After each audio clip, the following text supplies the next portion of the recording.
السلام علیکم ورحمۃ اللہ وبرکاتہ۔ اعوذ باللہ من الشیطان الرجیم، بسم اللہ الرحمن الرحیم۔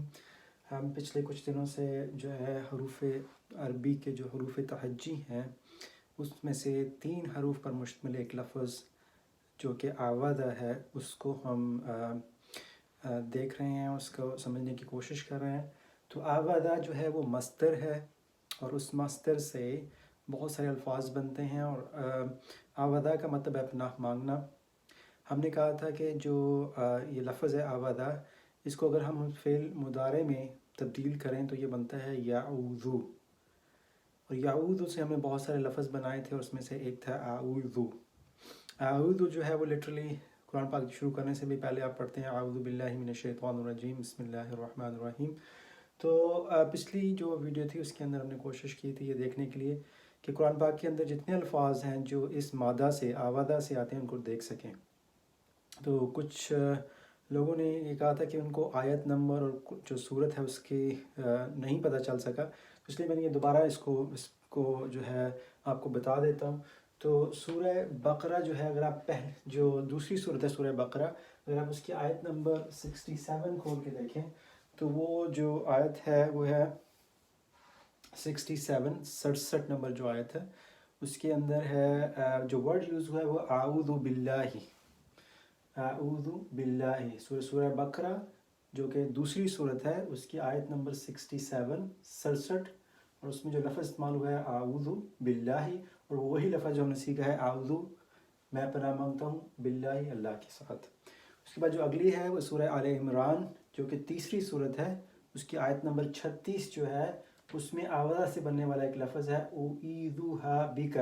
اور ہم نے یہ کہا تھا کہ اعیذ کا مطلب ہے پناہ میں دینا یا پناہ مانگنا کسی اور کے لیے۔ تو حضرت مریم علیہ السلام نے اپنی بیٹی مریم کے لیے جو الفاظ استعمال کیے تھے وہ یہ تھے کہ میں اس لڑکی کو مریم کو آپ کی پناہ میں، یعنی اللہ تعالیٰ کی بیکا یعنی آپ کی اللہ تعالیٰ کی پناہ میں دیتی ہوں۔ اس کے بعد جو ساتویں صورت ہے وہ سورہ اعراف ہے، اس کی آیت نمبر 200 کے اندر جو ہے وہ ہے فاستعذ باللہ، اور یہ پوری جو تھی آیت وہ یہ ہے وَإِمَّا يَنزَغَنَّكَ مِنَ الشَّيْطَانِ نَزْغٌ فَاسْتَعِذْ بِاللَّهِ۔ تو یہ حکم ہے، ہم نے کہا تھا استا کا مطلب ہوتا ہے چاہنا، تو حکم یہ ہے کہ اذ چاہو، اور اذ کیا ہے، یہ آوازہ سے ہے، اذ کا مطلب ہے پناہ، تو پناہ مانگو یا پناہ چاہو باللہ اللہ کے ساتھ۔ اس کے بعد جو 11ویں صورت ہے اس کے اندر جو آیت نمبر 47 ہے وہ سورہ ہود، اس کی 47ویں آیت، اس میں ہے اعوذ بک، اور یہ جو ہے سورہ ہود کے اندر جب حضرت نوح علیہ السلام نے اپنے بیٹے کے لیے دعا مانگی تھی کہ اللہ تعالیٰ ان کو ان کے اہل میں شامل کر دے، اور اس سے کہہ رہے تھے کہ وہ کشتی میں سوار ہو جائے، لیکن اللہ تعالیٰ نے کہا کہ تمہیں اس چیز کا علم نہیں ہے، تو اس موقع پہ انہوں نے کہا تھا کہ یا اللہ اعوذ بک، میں آپ کی پناہ مانگتا ہوں، میں آپ کے ساتھ پناہ مانگتا ہوں۔ اس کے بعد جو ہے وہ سورہ یوسف ہے، سورہ یوسف جو ہے یہ 12ویں سورہ ہے، تو 11ویں اور 12ویں دونوں کے اندر آوازہ سے بننے والے الفاظ ہیں۔ تو آیت نمبر 23 اور 79، ان دونوں کے اندر جو الفاظ استعمال ہوئے ہیں معاذ اللہ، معاذ اللہ۔ تو اب تک جو ہم نے کیے ہیں وہ سارے کے سارے فعل ہیں، کسی کام کا ظاہر ہونا اس میں سے نظر آ رہا ہے، لیکن معاذ جو ہے اس کا لفظی مطلب ہے پناہ، یعنی یہ اسم ہے، اور اللہ اللہ، تو 2 اسموں کو ملا کے بنا اللہ کی پناہ۔ تو سورہ یوسف کے اندر آیت نمبر 23 اور آیت نمبر 79 جو ہے اس کے اندر الفاظ استعمال ہوئے معاذ اللہ اور معاذ اللہ، اللہ کی پناہ اور اللہ کی پناہ۔ اس کے بعد سورہ نحل ہے جو کہ 16ویں سورہ ہے، اس کی آیت نمبر جو 98 ہے 98، اس کے اندر بھی وہی والے الفاظ ہیں جو سورہ اعراف کی آیت نمبر 200 کے اندر ہے فاستعذ باللہ،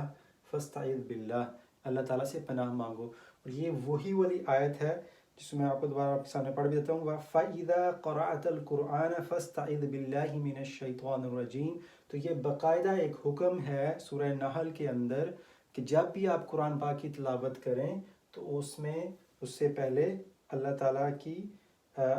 کی پناہ مانگیں شیطان مردود کے شر سے۔ یہی آیت ہم نے سب سے پہلے ہم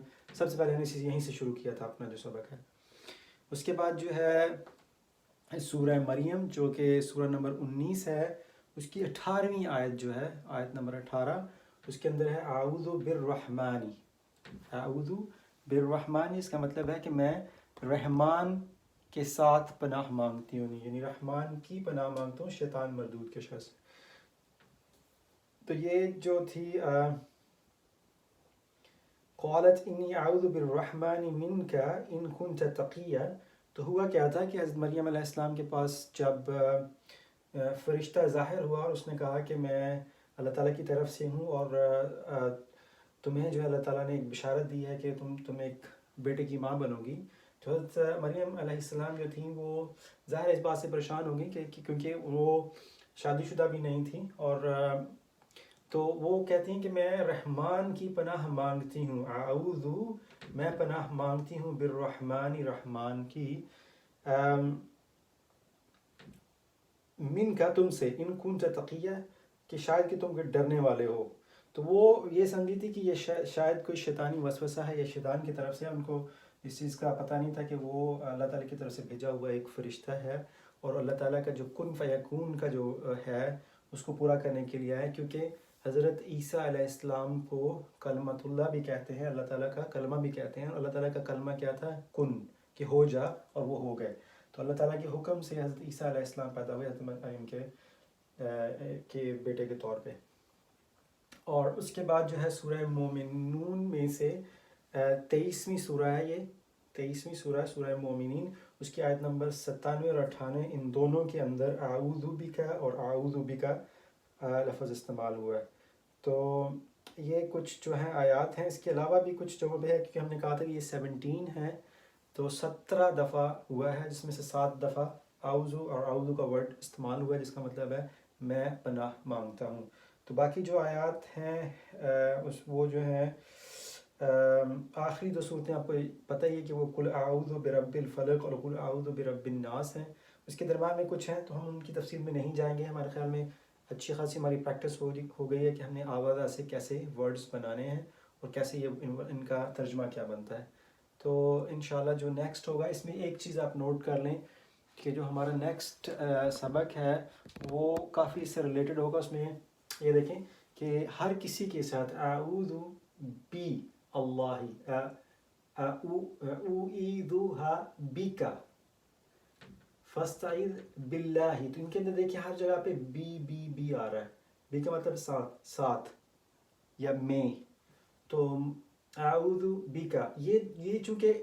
فعل نہیں ہے، معاذ اللہ جو ہے یہ اسم ہے، 2 اسموں پہ مشتمل ایک سمجھ لیں ایک جملہ ہے، اللہ کی پناہ، جیسے ہم کہتے ہیں اللہ کی پناہ۔ تو یہ اس طرح سے ورڈز ہیں، لیکن جہاں پہ بھی فعل آیا ہے، جہاں پہ کسی کام کا حکم دیا گیا ہے یا وہ کوئی کام کر رہا ہے، وہاں پہ بی کا ورڈ استعمال ہوا ہے، اعوذ بک فاستعذ باللہ، اعوذ بالرحمن اور اعوذ بک۔ اور اسی طرح سے اگر آپ آخری 2 صورت دیکھیں تو قل اعوذ برب الفلق، تو اس میں برب بھی ہے اور دوسری ہے برب الناس بھی ہے۔ تو یہ اعوذ کے ساتھ جہاں کہیں پہ بھی فعل کے طور پہ استعمال ہوگا اس کے بعد بے کا حرف استعمال ہوگا، اور جو ہمارا اگلا لفظ ہے وہ بھی بی ہے، کیونکہ اعوذ باللہ من الشیطان الرجیم کے اندر جو دوسرا حرف ہے، جو دوسرا لفظ ہے وہ بی ہے۔ تو انشاءاللہ اگلے جو سبق ہے اس کے اندر ہم اس کو پڑھنے کی کوشش کریں گے اور دیکھیں کہ حروف جو ہیں وہ کس قسم کے ہوتے ہیں، اور حروف جار کے بارے میں مطالعہ دیں گے، حروف جار کیا ہوتے ہیں، اور ان پہ بھی اگر آپ غور کریں تو اس کے بعد جتنے بھی الفاظ آئے ہیں ان کی لفظ کے نیچے زیر ہے، باللہ، باللہ، باللہ، فاستعذ باللہ، اعوذ بالرحمن،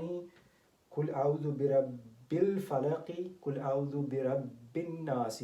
تو ہر لفظ جو ہے بی کے بعد آنے والا اس کے نیچے زیر ہے۔ تو انشاءاللہ تعالی ہم اس کو اگلی ویڈیو میں دیکھیں گے کہ ہم نے اس کو کس طرح سے بی جو ہے اس کا کیا مطلب ہوتا ہے، اور کون کون سے حروف جار ہوتے ہیں، حروف جار ان کو کیوں کہا جاتا ہے، اور اس سے کیا فرق پڑتا ہے آنے والے لفظ کے اوپر۔ جزاک اللہ خیر، السلام علیکم ورحمۃ اللہ وبرکاتہ۔